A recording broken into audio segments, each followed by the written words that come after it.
supaya panguwase Sang Kristus dumunung ana ing aku. Lah iki dados para sedherek persekutuan doa wonten ing niku.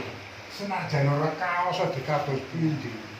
Iblis ingkang nggodha dhateng kita menika kita kedah kuat. Menawi kita saged tiyang asedoso kala mekaten.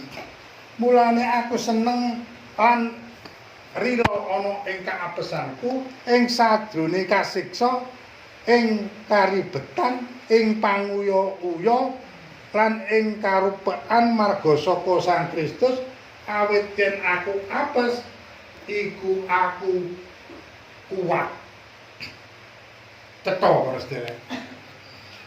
Dadi menawi kita menika dipun begujeng tiyang lakon menawi kebutuhan doa kersane nggih iya itu saya cuek karena apa saya itu kalau istilahnya memikirkan dalam hidup saya sehari-hari dalam keluarga mboten jenengan kula piyambak mocer berabot bener karena kita bersekutu ini demi sedikit kita bisa merasakan firman Tuhan.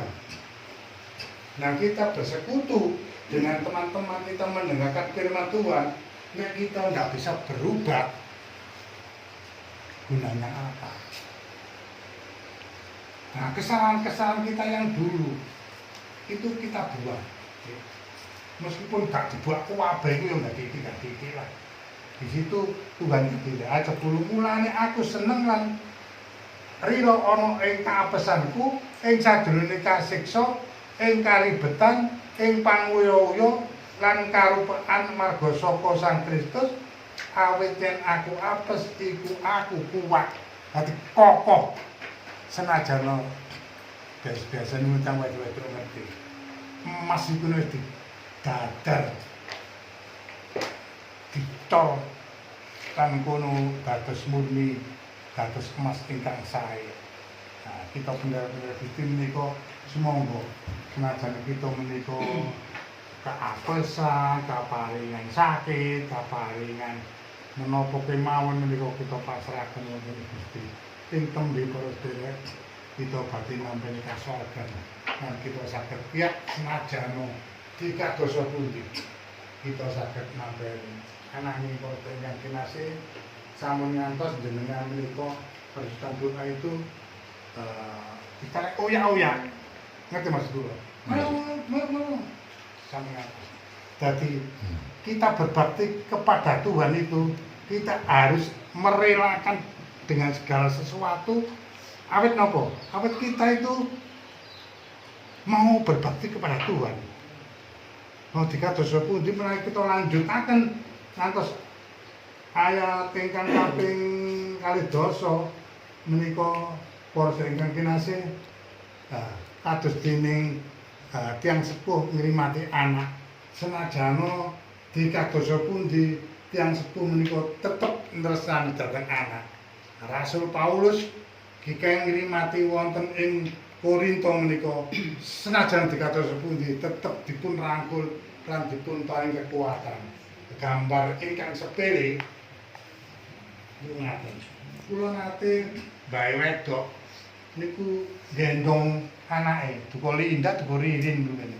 Utang tawar baldek diye. Lho sing disumpet niku mboten kupinge mbane. Malah sing disumpet niku sing digendong putune, kupinge putune. Bah kupinge kopok ya wis. Saking tresnane barek anak-anake lan putune. Niku si anak kalau dipun kempit supaya mboten apa kaget. Lah niku lha katresnane tiyang sepuh dhateng anak. Nggih. Pramila ing ngriku para sedherek kinasih ananging balesanipun anak menika dhateng tiyang sepuh menika sok napa? Sok mbler-mbalelo nglewan lan sak pae napa? Sak kabeh dhewe. Ini wong tuwa dhewe wis sempola. Oleh ngurmati anak yo di sekolahno yo iku nggodhon wong tuwa kepepet. Saya gak pernah bilang, wah, iku ya Pak padha. Atene menika sampun napa sampun trust kangge pisan kita. Pramila para sedherek kang kinasih, sumangga kita sanali kita kiyat kita madhep mantep tumindak kita senajan dikatosa pundi menawi gesang kita menika boten saged ngrangkul enten Gusti malah pramila badhe terakhir badhe kula wangsul maos malih lan kita rasaken lan kita saged nindakaken gesang menika nanging paring wangsulane Gusti marang aku sirakmat ingsun iku nyukupi marang sira niku awit kuasane ingsun iku marang kasampurnakake ana ing sadurunge kabesan awit sapa iku aku luwih seneng ngegung-egungake kabesanku supaya panguasane Sang Kristus iku dumunung ana ing aku amin amin monggo Parai. Saya akan menuklik dari bahasa Indonesia nanti kalau bahasa Jawa itu kelemahan lah itu disebutkan keapesan. Tapi arti di sini kelemahan itu bukan sesuatu yang menjadikan kita apes atau kita apes itu gak enak kan gitu. Tapi ini kelemahan, kita mengakui diri kita itu lemah, bukan apes karena sesuatu yang kita kerjakan, tapi kehendak Tuhan. Kenapa di sini bahasa Indonesia menjelaskan Rasul Paulus itu diberi wahyu dan juga penglihatan. Tapi semua yang dia terima itu tidak menjadikan Paulus menjadi sombong gitu loh maksudnya. Jadi gak oleh ketika kita diberi karunia Tuhan mungkin kayak Mbah So dikasih karunia kesembuhan terus suatu ketika menyombongkan diri lek aku sing marasno gak iso padahal dalam nama Yesus gitu loh. Ini maksud Rasul Paulus diberikan pernyataan seperti itu ketika Paulus diperlihatkan ada orang Kristen yang 14 tahun pada masa lampau entah di dalam tubuh atau di luar tubuh itu terangkat ke surga ke tingkat yang ketiga gitu. Jadi seumpama saya cerita nang jenengan sekalian ketika saya yang sakit dulu aku didodono Gusti Yesus nang ruangan iki tidak menjadikan saya sombong ojo dadi wong sombong karena diberi kelebihan dari yang lain tapi belajarlah engkau rendah hati karena dengan kelemahanmu lah kamu akan menjadi kuat.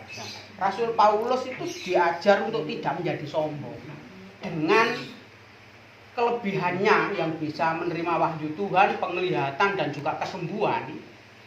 Itu Rasul Paulus berdoa sendiri punya sesuatu yang membuat dirinya sakit dan gitu. Tapi gak iso marasno. Nah, di ayat yang berapa tadi disebutkan dia punya sakit ya, duri dalam daging. Ayat yang ke-6, sebab sekiranya aku hendak bermegah juga, ini seumpama Rasul Paulus sombong, aku bukan orang bodoh lagi, karena aku mengatakan kebenaran, tetapi aku menahan diriku supaya jangan ada orang yang menghitungkan kepadaku lebih daripada mereka lihat padaku atau yang mereka dengar daripadaku. Ketika Rasul Paulus bercerita seperti itu, dia menjelaskan lagi bahwa dia pernah berdoa kepada Tuhan. Ayat 7, dan supaya aku jangan meninggikan diri karena pernyataan-pernyataan yang luar biasa itu, maka aku diberi suatu duri dalam dagingku, yaitu seorang utusan iblis untuk mengocok aku supaya aku jangan meninggikan diri. Ini Rasul Paulus pernah berdoa, minta dilepaskan. Jadi duri dalam daging itu didoakan untuk dilepaskan dari dirinya. Tapi jawab Tuhan pada ayat yang ke-9. Cukuplah kasih karuniaku bagimu, sebab justru dalam kelemahanlah kuasaku menjadi sempurna. Artinya ketika saya sakit itulah, bukan saudara semua, tapi saya ketika saya sakit, hancur, yang namanya sudah tak berkutik itulah Tuhan akan nyata kuasanya. Ketika kita sudah berserah, yang artinya berserah itu gak lapo-lapo meneh. Saya sih mikir obatku meneh aku kudu mrono, aku kudu njaluk tombo mrono, itu masih memikirkan dengan pikiran sendiri. Tapi yang berserah itu ya wis bah diguwak mrono manut, diuncalno mrono manut, bah mati, bah urip, itu yang artinya berserah. Iya.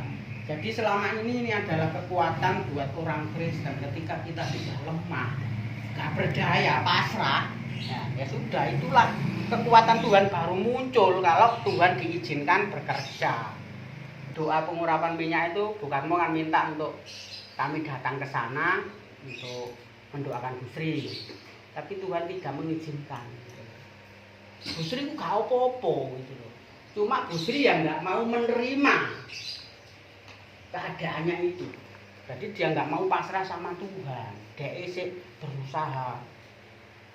Aku iso gitu loh. Jadi ketika didatangi orang, diberi belas kasihan itu seolah-olah aku iki wong sing wis gak kanggo beke yo gitu. Isih ngersulo wae. Padahal Tuhan memberikan jawaban. Wis gak loro Gus itu. Cuma kamu tinggal berserah sama Tuhan, memuji Tuhan tok. Permintaannya Tuhan itu hanya memuji Tuhan. Waktu itu pujiannya yang diberikan Kidung Pasamuan Jawi 133.